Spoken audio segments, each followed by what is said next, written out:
Hello guys, welcome back to my YouTube channel. आज का यह वीडियो क्लास 10 सोशल साइंस वालों के लिए सबसे ज्यादा इंपॉर्टेंट है। जितने भी स्टूडेंट 2024 में बोर्ड एग्जाम दिलाने वाले हैं, आज का ये वीडियो सबसे ज्यादा महत्वपूर्ण है, क्योंकि आज के इस वीडियो में हम सामाजिक विज्ञान के कुल 10 महत्वपूर्ण बहुविकल्पीय प्रश्नों को देखने वाले हैं। तो वीडियो को लाइक कर देना, अपने दोस्तों में भी शेयर कर देना, और आप मेरे चैनल पर नए हैं तो चैनल को सब्सक्राइब कर लेना। तो चलिए आज के क्लास को करते हैं स्टार्ट। तो हमारा पहला प्रश्न दिया गया है फ्रेंड, प्रश्न 1, छत्तीसगढ़ में खाद्य सुरक्षा अधिनियम पारित हुआ। तो फ्रेंड्स यहाँ पे हमें बताना है कि छत्तीसगढ़ में खाद्य सुरक्षा अधिनियम कब पारित हुआ। हमें ऑप्शन में दिया गया है ऑप्शन ए 2011 में, ऑप्शन बी दिया है 2012 में, ऑप्शन सी दिया है 2013 में, और ऑप्शन डी दिया गया है 2014 में। तो कब पारित हुआ था फ्रेंड छत्तीसगढ़ में खाद्य सुरक्षा अधिनियम? तो इसका राइट आंसर हो जाएगा friend option B. Option B यानी कि कब हुआ था? 2012 में फ्रेंड। छत्तीसगढ़ में खाद्य सुरक्षा अधिनियम पारित कब हुआ? 2012 में। ये इस साल के लिए मोस्ट इंपॉर्टेंट क्वेश्चन है फ्रेंड। कब पारित हुआ? 2012 में फ्रेंड। और इसी प्रकार भारत में खाद्य सुरक्षा अधिनियम कब पारित हुआ? वैसे ये क्वेश्चन आपसे पूछेगा नहीं फ्रेंड, फिर भारत में खाद्य सुरक्षा कब आपसे पूछा जाएगा छत्तीसगढ़ में। भारत में जो लागू हुआ था फ्रेंड, वो लागू हुआ था 2013 में। ठीक है, छत्तीसगढ़ में कहे तो 2012 में और भारत में कहे तो 2013 में। ठीक है ना, यानी कि हमारे छत्तीसगढ़ में सबसे पहले खाद्य सुरक्षा अधिनियम पारित हुआ फ्रेंड। इसी से प्रेरित होकर के भारत सरकार ने 2013 में खाद्य सुरक्षा अधिनियम पारित किया फ्रेंड। ठीक है, इस प्रकार आप याद रख सकते हैं फ्रेंड, दोनों को रिलेट करके। 2012 में हमारे छत्तीसगढ़ में और 2013 में पूरे भारत में खाद्य सुरक्षा अधिनियम पारित हुआ फ्रेंड। आइए अब इसी प्रकार दूसरा क्वेश्चन देखते हैं फ्रेंड। तो प्रश्न 2 दिया है, इनमें से कौन नवीनीकरण संसाधन नहीं है? तो यानी कि फ्रेंड्स हमें यहाँ पे ऑप्शन दिया है, इसमें से हमें बताना है कि नवीनीकरण संसाधन कौन नहीं। तो ऑप्शन ए में हमें दिया गया है फ्रेंड, ए सौर ऊर्जा, बी दिया है पवन ऊर्जा, और सी दिया है कोयला, और डी दिया है जल ऊर्जा। तो इनमें से कौन नवीनीकरण संसाधन नहीं है फ्रेंड? तो ये तो बहुत आसान सा क्वेश्चन है फ्रेंड। सही आंसर क्या हो जाएगा? इसका आंसर हो जाएगा ऑप्शन सी, यानी कि कोयला फ्रेंड। है ना, चूंकि देखो सौर ऊर्जा, पवन ऊर्जा, जल ऊर्जा, ये सभी क्या है? ये सभी नवीनीकरण संसाधन है फ्रेंड। ये सभी क्या है? नवीनीकरण ऊर्जा है फ्रेंड। और कोयला जो है वो नवीनीकरण ऊर्जा नहीं है, यानी कि ये अनवीनीकरण संसाधन है फ्रेंड। यानी कि क्या हो जाएगा हमारा आंसर? ऑप्शन सी, कोयला नवीनीकरण संसाधन नहीं। आइए फ्रेंड तीसरा क्वेश्चन देखते हैं। तीसरा प्रश्न दिया है, 5 से 10 लाख तक की जनसंख्या वाले बसाहट को कहते हैं।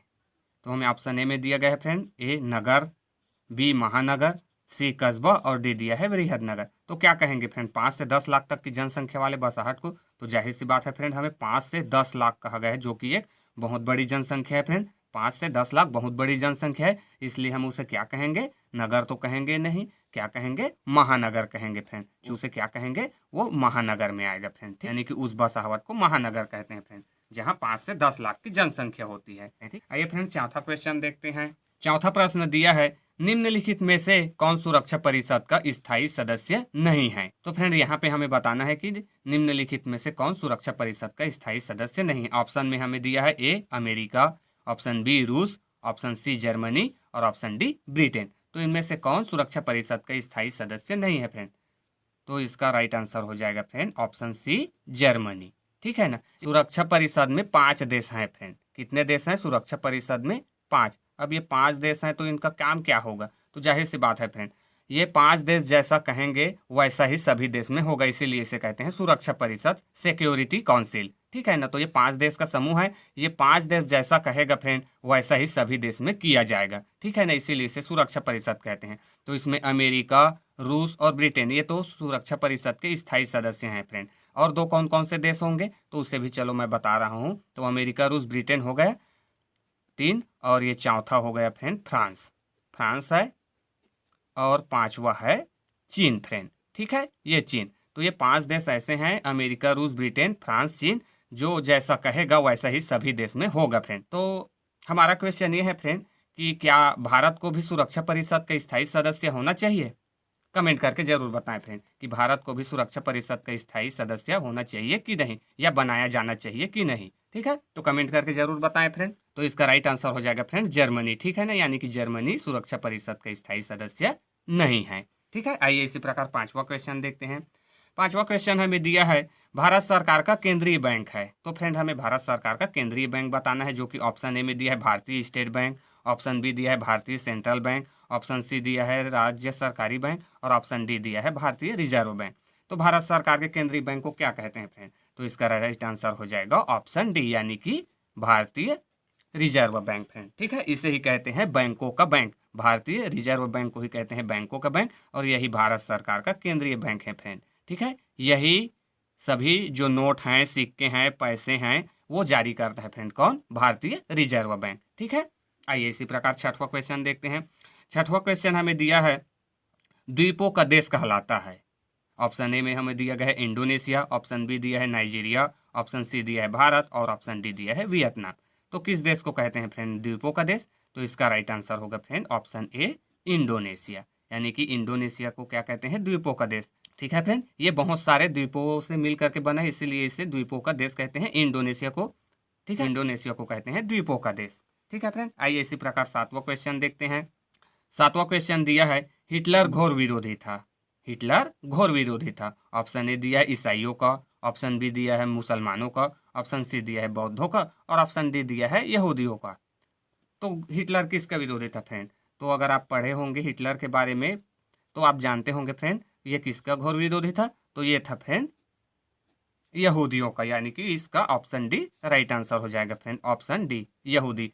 क्योंकि हिटलर कौन था फ्रेंड? हिटलर आप लोग जानते हो ये जर्मनी का क्या था? तानाशाह था, और ये यहूदियों को शोषण करने वाला समझता था फ्रेंड। इसीलिए इसने यहूदियों को बुरी तरीके से कुचला था। बहुत सारे यहूदियों को इनके समक्ष मारा गया था फ्रेंड। इसीलिए हिटलर को घोर विरोधी कहा जाता है यहूदियों का। ठीक है, इसीलिए इसे कहते हैं। आठवां प्रश्न दिया है फ्रेंड, जापान में मकान का निर्माण लकड़ी या हल्की वस्तुओं से किए जाने का कारण है। तो हमें ऑप्शन ए में दिया गया है फ्रेंड वर्षा, ऑप्शन बी दिया है भूकंप, ऑप्शन सी दिया है पवन, और ऑप्शन डी दिया है सामाजिक मान्यता। तो जापान में मकान को जो बनाया जाता है फ्रेंड वो लकड़ी और हल्की वस्तुओं से बनाया जाता है। तो क्यों बनाया जाता है? तो इसका राइट आंसर हो जाएगा फ्रेंड ऑप्शन बी, यानी कि भूकंप। चूंकि जापान में ज्यादातर भूकंप ही आता रहता है फ्रेंड। अभी अभी हाल में भी वहां पर 2-3 बार भूकंप आ चुका है, इसलिए वहां के लोग लकड़ी और हल्की वस्तुओं से घर बनाते हैं फ्रेंड, यानी कि अपना मकान बनाते हैं ताकि ज्यादा क्षति न हो सके। ठीक है, तो इसका राइट आंसर हो जाएगा ऑप्शन बी, भूकंप। इसी प्रकार आइए देखते हैं प्रश्न 9। प्रश्न 9 हमें दिया गया है, खरीफ ऋतु का आगमन होता है। तो ये तो बहुत सिंपल क्वेश्चन है फ्रेंड, आप लोग जानते ही होंगे। खरीफ ऋतु का आगमन कब होता है? तो ऑप्शन ए में हमें दिया गया है मानसून के आगमन के साथ, ऑप्शन बी दिया है मानसून की वापसी के साथ, और ऑप्शन सी दिया है मकर संक्रांति के बाद, और ऑप्शन डी दिया गया है उपर्युक्त में से कोई नहीं। तो कब होता है फ्रेंड खरीफ ऋतु का आगमन? तो इसका राइट आंसर हो जाएगा ऑप्शन ए, ऑप्शन ए, यानी कि मानसून के आगमन के साथ, है ना फ्रेंड। जैसे ही जून जुलाई में क्या होता है? मानसून के आगमन होता है जून जुलाई में फ्रेंड, और उसी के साथ क्या होता है? खरीफ ऋतु साथ आता है फ्रेंड। ठीक है, तो खरीफ ऋतु का आगमन मानसून के आगमन के साथ होता है। तो आइए फ्रेंड आज के इस वीडियो का लास्ट और अंतिम 10वां प्रश्न देखते हैं। तो प्रश्न 10 दिया है फ्रेंड, सरकार द्वारा बिजली की सुविधा प्रदान की जाती है। तो ऑप्शन ए हमें दिया गया है ए अतिरिक्त बिजली का उपयोग करने के लिए, ऑप्शन बी दिया है पैसे कमाने के लिए, ऑप्शन सी दिया है सार्वजनिक हित के लिए, और ऑप्शन डी दिया है सरकारी कार्यालयों के लिए। तो फ्रेंड इसे ये तर्क वाला है, इसे आप लोग तर्क करके आसानी से इसका आंसर ज्ञात कर सकते हैं। तो देखो क्या कहा गया है, सरकार द्वारा बिजली की सुविधा प्रदान की जाती है। तो क्यों प्रदान की जाती है? तो ऑप्शन ए हमें दिया है अतिरिक्त बिजली का उपयोग करने के लिए। तो इसे तो आप लोग अपने ही तर्क से काट सकते हो फ्रेंड, ऐसा तो नहीं होगा अतिरिक्त बिजली का उपयोग करने के लिए सरकार बिजली देता है ना, ऐसा नहीं कह सकते।